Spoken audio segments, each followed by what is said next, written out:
I'm Denha, and you're watching FYI.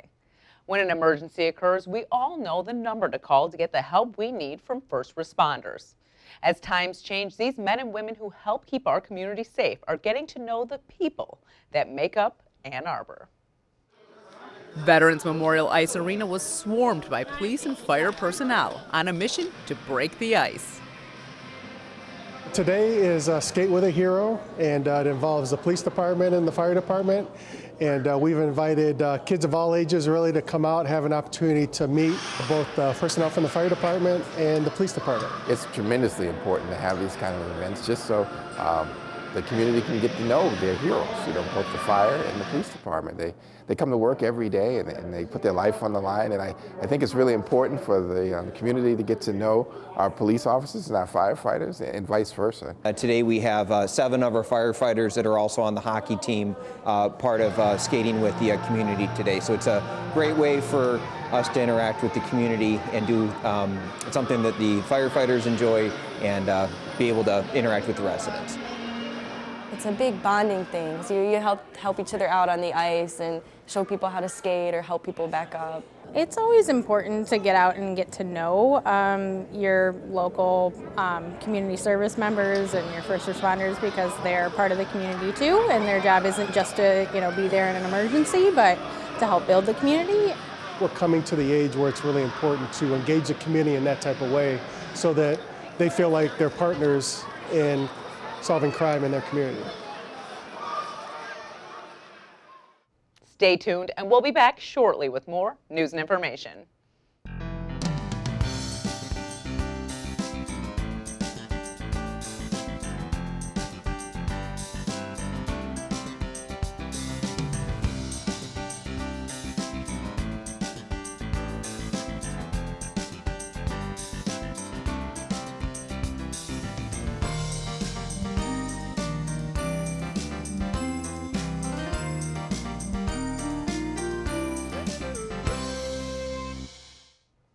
Adaptive sports are changing the way people are living their lives. With the right equipment and know-how, people with physical impairments can enjoy the same recreations as their able-bodied counterparts. OPAF and Eastern Michigan University are working together to bring FIRST clinics to Washtenaw County. We're having our 8th annual Learn to Swim, Kayak, and Scuba Dive. And it's an adaptive program that's designed to reintegrate people with physical disabilities back into the community. It offers people something that they thought may have literally been taken away from them, and we show them what the opportunities are and what the possibilities are, and we show them how to take it to the next level. Once you're in the water, disabilities melt away because you're buoyant. So people have things like arthritis, people with limb loss, people with cardiovascular issues. I mean, the pool is wonderful because you're so much more buoyant. There's no stress on your joints. You don't have to worry about impact or any of those things. They will learn the basics of kayaking, how to pull a boat, the strokes, how to balance within the boat, and if they get to the point, they'll learn to do a flip and then an upright. With scuba, they'll have a buoyancy compensator, they'll have a mask, they'll have fins, they'll wear a tank, they'll learn how to breathe underneath the water. These FIRST clinics change people's outlook on life. I've been doing adaptive recreation for years now. I have since I was a little kid. It was actually part of my physical therapy regimen. Back when I was very, very little, around the age of maybe 3 or 4. And now that I am 27, it's something that I just love to do. I love to swim, I love to be in the water, and it helps with my overall function. There's nothing better than them feeling independent. And this is where they can feel independent. To be on their own, to do their own thing, and to have fun while they're doing it.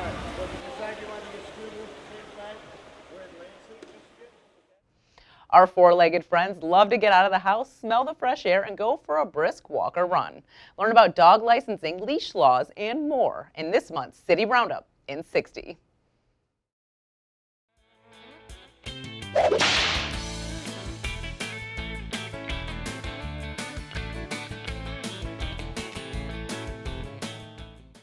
Hey guys, my name is Matt Morrow with the City Clerk's Office, and today we're going to talk about dog licensing, dog parks, and Ann Arbor's leash laws.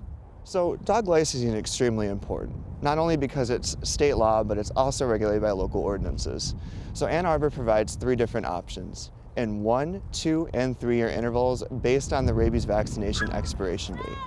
Moving on from there, if you want access to one of these wonderful parks, you're going to need a dog park pass. For Swift Run, it's going to cost $35.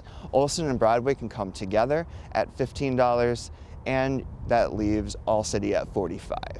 In regards to the leash law, when the animal is outside in an open area such as lifts, it needs to be on the leash. However, inside one of these gated areas, the animal is free to roam. And if you have any questions, please feel free to contact us at our phone number, 734-794-6140. Or for additional information, please go to www.a2gov.org. Domestic violence is a very real problem that plagues women all over the world. In the past, women felt the need to suffer in silence, their voices muted for fear of their own safety and embarrassment of their life circumstances. With more and more people coming forward during the Me Too movement, now is the time to be heard. And there's a place right here in Washtenaw County that's here to listen. Joining me is Ashton Steele, president of Her World Initiative. Welcome to the show, Ashton. Hi, thank you for having me. Why don't you tell me a little bit about yourself and sort of what led you to Her World Initiative? Yeah, so I am a domestic violence survivor. I was married in 2010. To someone that developed an obsession with me at the age of 12 and just kind of followed me through adolescence, through a string of circumstances, including becoming a young mom during college and accidentally joining a cult that was actually in the news a lot in 2018. They were the church in Downriver, Michigan that was offering transition therapy. Okay. Kind of like spurred a lot of the new legislation that was like, you know, trying to ban conversion therapy. Yeah. So anyways, I mean, it is a cult. They really pressured and manipulated me, embarrassed me, humiliated me into marrying this pastor's son that had a lifelong obsession with me because I was a single mom. He became abusive. There were a lot of red flags early on, but I was young, wasn't educated on the red flags. Became abusive within less than a year. He almost killed me on our front lawn. If it weren't for our neighbor at the time, I would be dead. She saw, intervened. He was choking me to death. And strangulation is actually like the #1 indicator that perpetrator of domestic violence will ultimately kill their victim. I left him. I ended up going back at some point because he was threatening to take my daughter from me. I didn't realize that that actually is something that could happen. But over the course of years, he used every litigation abuse tactic that he could. He also has a lot of money as a trust fund, and just really destroyed me. And I started realizing that we have a system that not only disempowers victims, but empowers perpetrators to like continue this cycle of coercive control and abuse and victimization like through the family court system. And it's just like an open access portal. Mm-hmm. And I just started seeing the impact. I mean, from everything from being, you know, like unable to get car insurance and unable to hold a job, like getting fired because of the way he was just wreaking havoc in my life. And I started seeing like all the areas that survivors needed help, and there was just nothing out there. So went back to school, got a master's in executive leadership, served on the board for several different nonprofits, Mm-hmm. learned how to start and make a successful nonprofit, and did it. Yeah, I mean, I think your story is so extreme that I think you could really help a lot of people because, I mean, you mentioned that he sort of started this obsession with you around 12 years old, but he has your daughter now. I mean, this has been your whole life almost, and he still has control over some of it, which is so crazy. So I hope in the end that like what you're doing and helping these other people is healing for you too. And I hope that in the end, obviously, that like you can help your daughter get out of this situation. I know that's probably the thing that plagues you the most. It makes me so sad thinking about everything that you went through. I'm so sorry for everything that you've been through. Why don't you tell me about what you're doing with Her World Initiative, some of the resources and stuff you're offering to women? So initially, my plan, I'm a corporate fundraiser for the University of Michigan, so my initial plan was write grants, find funding, fundraise, and just hire staff attorneys to provide survivors with the legal resources that they need to be successful in court. Very quickly realized that I could spend $1 billion and hire the world's greatest attorneys, and we would still lose. Like you said, my case is extreme, and it is, but it's actually common. 58,000 survivors of domestic violence lost custody of their children to abusers last year in this country. And I realized, like, it doesn't matter how many attorneys we have. This is still going to happen because the laws and the system are so antiquated and like set up to empower perpetrators of violence, and like it really allows them to just do this, and there's no awareness, and like, you know, the people within the positions of power and authority to do something about it don't. So when you talk about helping women too, you talk about this sort of educational aspect of helping women too, because I think probably a lot of times when you are in these situations, you don't necessarily know that you are, you know, you don't know that you're being abused in a way. You may think it's normal. Yeah, and I mean, you know, within abusive relationships, it's not all hate and abuse. Like, there is love, like there is a cycle of abuse, and part of that cycle is, you know, when the abuser comes back and is loving and is apologetic and makes, you know, grand promises, and they're really convincing. You know, you don't marry an abuser, you know, thinking that you're marrying an abuser. Like, you know, my ex-husband was very charismatic and soft-spoken and comes across as just like a very gentle person. And like I said, I didn't have any education, and the educational component is, you know, when it comes to survivor education, I think we're going to try and partner with other agencies on that. Right now, what we're focusing on is developing education that will be provided within the court system. Advocacy for victims is what you're big. Yeah, I mean, we kind of had to start at a place that I never imagined starting. And like, if you had told me 3-4 years ago that I would like be like an amateur lobbyist and activist that is like really working on changing laws and like having drafts of bills sent to my email to review to like actually change a law so that we can even be effective to begin with, I would have told you you're crazy. But like, that is my world now.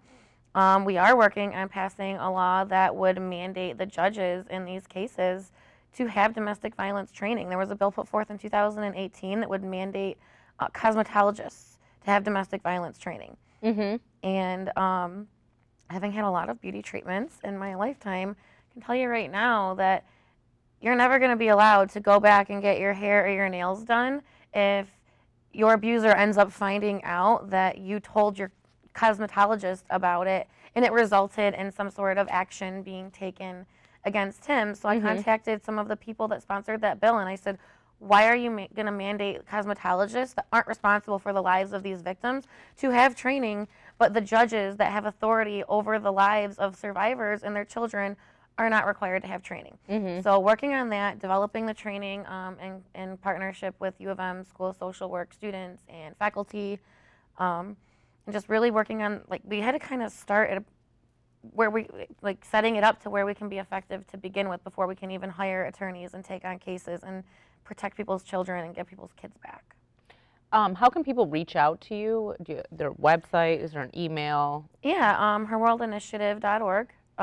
We also have a Facebook page, just Her World Initiative. And you're just sort of there to help, you know? Yeah, I mean, we're really just trying to let there be a level of awareness within the community that, like, survivors of violence are losing their children to their abuser, and it's re-traumatizing, perpetuating the cycle. You know, my daughter lives with a man that abused me. Once he got custody, you know, once I left, and he had visitation privileges, he started abusing her. And let's reiterate the fact that that is not his biological daughter. No, her dad died. Yeah, so there really is no reason for this man to have your daughter. No, I mean, he was, you know, He was a disinterested. stepfather at one point. He was his relationship with her was disinterested and sporadic at best. His interest in her didn't develop until I left him. And I mean, this is common. I mean, he didn't want anything to do with her until I left him. And now I haven't seen my daughter in 374 days. My daughters were best friends. Like, she waited 6 years for me to have another baby and wanted one every single day. See her. And they don't see each other. My 4-year-old asks for her big sister. There's not a day that's gone by for 374 days that she hasn't asked for her big sister. And it's just absolutely devastating, but also no one gets involved in these cases because if a dad doesn't have custody of their children, like no one questions it. But as soon as a mom doesn't have custody of her child, there is a stigma. There's something wrong surrounding with that mother. There's something wrong with that mother. I listed my house for sale to move out of my community because I was treated so poorly. I went from being like the mom that hosted the sleepovers to the mom whose kid they felt like they couldn't trust you anymore. Oh, they wouldn't even let their kids at my house or in my in my car. I mean, if anything, you've just been a victim this whole time. I can't even tell you how. I mean, I don't know you prior to this, so I will say that you come across as a very strong woman, and I think that any woman would be happy to have you sort of in their corner fighting for them. And let's sort of talk about, before we go, you can volunteer with Her World Initiative, and you're looking for donations too, because like you said, you can't do it alone. Yeah, we are in great need of volunteers and financial support. Writing grants takes a lot of work, and I do that for a living, and we don't have a full-time grant writer. And this is an organization that it's not a sexy cause. Like, getting kids back from domestic violence survivors that no one believes in the first place is not sexy. People don't want to get involved with it. And people don't look at it as like a community problem or a social problem. They look at it as a family problem and don't want to get involved. I mean, I had a meeting scheduled today that I had 4 law students working around the clock for this meeting with 2 elected officials, and I had another survivor willing to come forward, and they bailed at the last minute, and I was on the phone all night consoling a survivor. And it's not acceptable. Yeah, no, I completely agree with you. So yeah, we're out of time, but yes, just tell people why they should continue to support survivors, support Her World Initiative. And it isn't a sexy cause, but I think there's something very satisfying about being able to help someone in this situation, more so than anything that might come across as like something that's cool and exciting. I think this could have a lot more meaning to people than most things. Yeah, I mean, just a couple of the reasons that people should and need to get involved. Like, this is the next generation. We do not want the next generation of kids coming up to be little girls that were abused and little boys that watched abuse, because that is our next generation of perpetrators and victims. Also, it's really expensive to have cases litigated ad nauseum for decades. It's really expensive to have survivors of violence not maximally productive in the workforce, not having an option other than to, overuse state-funded resources like Medicaid and unemployment. And, yes, I am strong most days. Some days I have a bad day, but I'm the anomaly. The majority of the survivors that I'm working with are dealing with chronic substance abuse, depression, mental health issues, and unemployment. And like, this is like, I am the anomaly, and that's why I kind of feel like I have an obligation to do something about this, just because I have a level of resiliency that we don't understand where it came from, but it's here, and I need to use it to help the people that don't have it. All right, well, thank you for all that you're doing. Thank you for having me. I really appreciate it. For more on this and other programs, visit a2gov.org/CTN. Visit youtube.com/CTN Ann Arbor to see all that we have to offer, and remember to like, comment, and share. Thanks for watching, and tune in next time to FYI.